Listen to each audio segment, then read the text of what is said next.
नमो नमः। सबको मेरा नमस्कार। आज हम प्रत्यय प्रकरण पढ़ेंगे। सबसे पहले हम जानेंगे कि प्रत्यय क्या हैं। प्रत्यय सदैव धातु अथवा शब्द के अंत में लगते हैं। शब्द के अंत में सुप प्रत्यय जोड़े जाते हैं। उन्हीं से संज्ञा, सर्वनाम तथा विशेषण बनते हैं। क्रियापद तिंग लगाने से बनते हैं। क्रियापद जो धातु हैं उनके साथ तिंग प्रत्यय लगाए जाते हैं। इन प्रत्ययों के अलावा संस्कृत में अन्य 3 प्रकार के प्रत्यय प्रयुक्त होते हैं। कृदंत प्रत्यय, नंबर 2 तद्धित प्रत्यय, नंबर 3 स्त्री प्रत्यय। पहले मैंने समझाया कि शब्द के अंत में जो प्रत्यय लगाए जाते हैं उन्हें सुप कहते हैं और धातु के अंत में जो प्रत्यय जोड़े जाते हैं उन्हें तिंग कहा जाता है।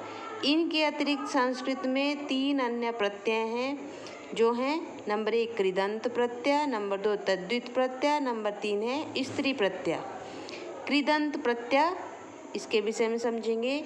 जो प्रत्यय धातुओं का अर्थ है क्रिया शब्दों के अंत में लगाए जाते हैं उन्हें कृत प्रत्यय कहते हैं। इन प्रत्ययों के जुड़ने से जो शब्द बनते हैं उन्हें कृदंत प्रत्यय कहते हैं। जैसे हसित्वा, हस धातु है, हस जमा क्त्वा बन गया हसित्वा। हस जमा क्त्वा प्रत्यय हसित्वा। जीतः, जी धातु जमा कत प्रत्यय जीतः। भवितुम, भू जमा तुमुन, भू धातु तुमुन प्रत्यय भवितुम। भवितव्यः, भू जमा तव्यत्, भू जमा तव्यत् भवितव्यः। संस्कृत में अनेक कृदंत प्रत्यय हैं, लेकिन यहाँ कुछ मुख्य प्रत्ययों का वर्णन किया जाता है। संस्कृत में अनेक कृदंत प्रत्यय हैं, लेकिन यहाँ कुछ मुख्य प्रत्ययों का वर्णन किया जा रहा है। कृदंत प्रत्यय मैंने समझाए। जो प्रत्यय धातुओं के अंत में लगाए जाते हैं उन्हें कृत प्रत्यय कहते हैं। इन प्रत्ययों के जुड़ने से शब्द बनते हैं, उन्हें कृदंत प्रत्यय कहते हैं। तो संस्कृत में अनेक कृदंत प्रत्यय हैं, लेकिन यहाँ कुछ मुख्य प्रत्ययों का वर्णन किया जा रहा है। जैसे तव्यत और अनियर प्रत्यय। तव्यत और अनियर प्रत्यय। तव्यत प्रत्यय, तव्यत प्रत्यय का चाहिए अर्थ में प्रयोग किया जाता है। जो तव्यत प्रत्यय है उसका चाहिए अर्थ में प्रयोग किया जाता है। तव्यत के त का लोप होकर तव्य शेष रहता है। तव्यत के त का लोप होकर तव्य शेष रहता है। देखो तव्यत में त है, त का लोप हो जाएगा और शेष रहेगा तव्य। अनियर, अनियर प्रत्यय। अनियर प्रत्यय का प्रयोग योग्य अर्थ में होता है। अनियर के र का लोप होकर अनिय शेष रह जाता है। अनियर में जो र है उसका लोप हो जाता है, वह लुप्त हो जाता है, फिर शेष रहेगा अनिय। इन दोनों का प्रयोग कर्मवाच्य या भाववाच्य में होता है। इन दोनों का प्रयोग कर्मवाच्य या भाववाच्य में होता है। वाक्य में प्रयोग, जैसे यह आश्रम का मृग है, इसे नहीं मारना चाहिए। नहीं मारना चाहिए तो चाहिए अर्थ में कौन सा प्रत्यय बताया मैंने ऊपर? तव्यत। तो यह आश्रम का मृग है, इसे नहीं मारना चाहिए। आश्रमः मृगोऽयं न हन्तव्यो न हन्तव्यः। तव्यत प्रत्यय, तव्य शेष रहा। न हन्तव्य भी हो सकता है, न हन्तव्यो भी आप लिख सकते हैं। आश्रम मृगोऽयं न हन्तव्यो अथवा न हन्तव्यः। घर में आए हुए शत्रु का सम्मान नहीं करना चाहिए। ऐसे तो ये वाक्य है यहाँ पे, लेकिन कहा जाता है कि घर में आए हुए शत्रु का भी सम्मान करना चाहिए। लेकिन आपको वाक्य दिया गया है घर में आए हुए शत्रु का सम्मान नहीं करना चाहिए। तो यहाँ भी चाहिए अर्थ में तव्यत प्रत्यय। गृहमागतोऽपि शत्रु न सम्माननीयः। अनियर प्रत्यय लगा, अनियर का र का लोप हो गया और अनिय शेष रहा, सम्माननीयः। तो यहाँ पे आप देखेंगे प्रमुख धातुओं के तव्य तथा अनियर प्रत्ययों के रूप दिए जा रहे हैं। यहाँ पे है धातु, अर्थ है धातु का, और यहाँ पे तव्यत प्रत्यय पुल्लिंग शब्द, अनियर प्रत्यय भी पुल्लिंग शब्द। अब यहाँ पे देखेंगे अध धातु का अर्थ है खाना, अध के साथ हमने तव्यत जोड़ा तो बन गया अत्ययः। क्या बना? अत्ययः। अत्ययः। और जब अनियर लगाया तो अदनीयः, अदनीयः, अत्यः अदनीयः। भू, भू धातु का अर्थ है होना, तव्यत प्रत्यय भवितव्यः। स्था धातु का अर्थ है ठहरना, स्थातव्यः। नी का अर्थ है ले जाना, नेतव्यः। चिंत, चिंत धातु का अर्थ है चिंता करना, चिंतितव्यः। मुद, मुद धातु का अर्थ है प्रसन्न होना, मोदितव्यः। मुद, मुद के ऊ को ओ हो गया है, मोदितव्यः। अर्च, पूजा करना, अर्चितव्यः। नृत्य, नाचना, नर्तितव्यः। ये थे तव्यत प्रत्यय। अब धातु के साथ हम जोड़ेंगे अनियर प्रत्यय।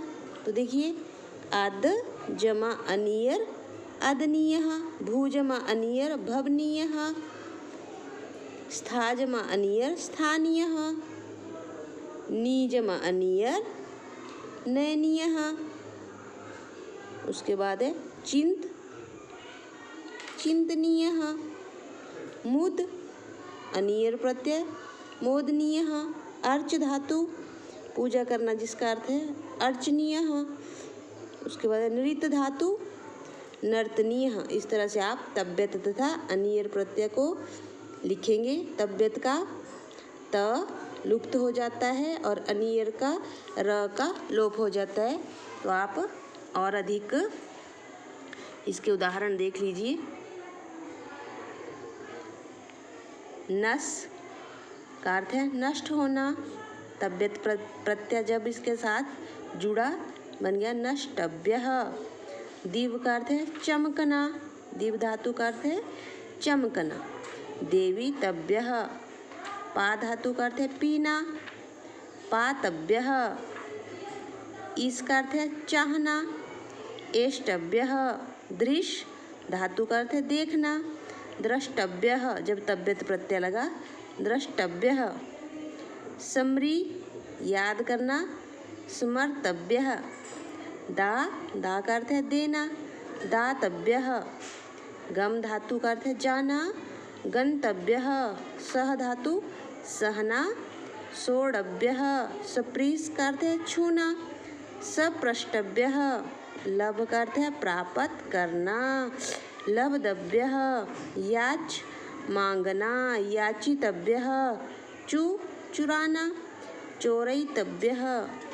हरि, हरना, हर्तव्यः। क्षम, क्षमा करना, क्षन्तव्यः। क्षाल का अर्थ है धोना, क्षालितव्यः।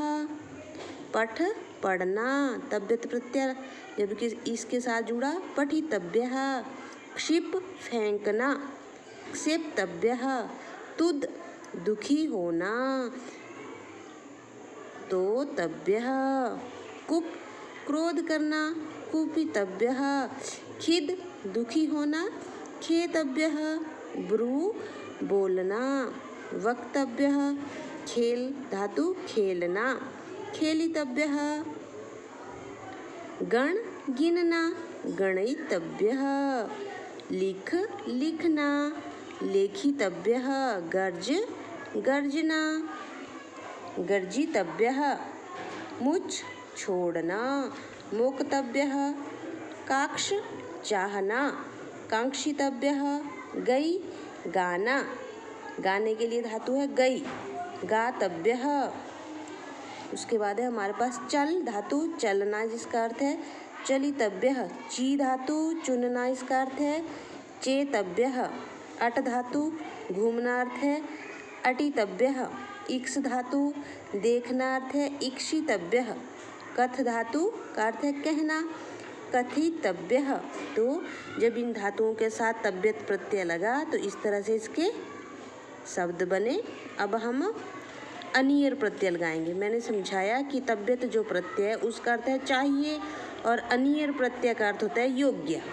अनियर का अर्थ क्या होता है? योग्य, चाहिए, योग्य। नस के साथ जब हमने अनियर जोड़ा, नसनीयः, दिब देवनीयः, पा पानीयः, इस एसनीयः, दृश दर्शनीयः, स्मृ स्मरणीयः, दा दानीयः, गम गमनीयः, सह सहनीयः, स्पृश स्पर्शनीयः, लभ लभनीयः, याच याचनीयः, चू चू का अर्थ होता है चुराना, चोरणीयः, हरि हरणीयः, क्षम क्षमणीयः, क्षाल क्षालनीयः, पठ पठनीयः पठनीयः, क्षिप क्षेपणीयः, तुद तोदनीयः, कुप कोपनीयः, खिद खिद का अर्थ है खेदनीयः, ब्रू ब्रू का अर्थ है बचनीयः, ब्रू का अर्थ है बोलना और जो प्रत्यय से शब्द बना बचनीयः, खेल खेलनीयः, गण गणनीयः, लिख लेखनीयः, गर्ज गर्जनीयः, मुच मोचनीयः, काक्ष कांक्षणीयः, गई गानीयः, चल चलनीयः, ची चयनीयः, अट अटनीयः, इक्ष इक्षणीयः, कथ कथनीयः। इस तरह से आप तव्यत और अनियर प्रत्यय के जो रूप बने उन्हें आप याद करेंगे, समझेंगे तथा तव्यत का अर्थ अवश्य समझेंगे कि चाहिए अर्थ होता है और इसका योग्य अर्थ होता है।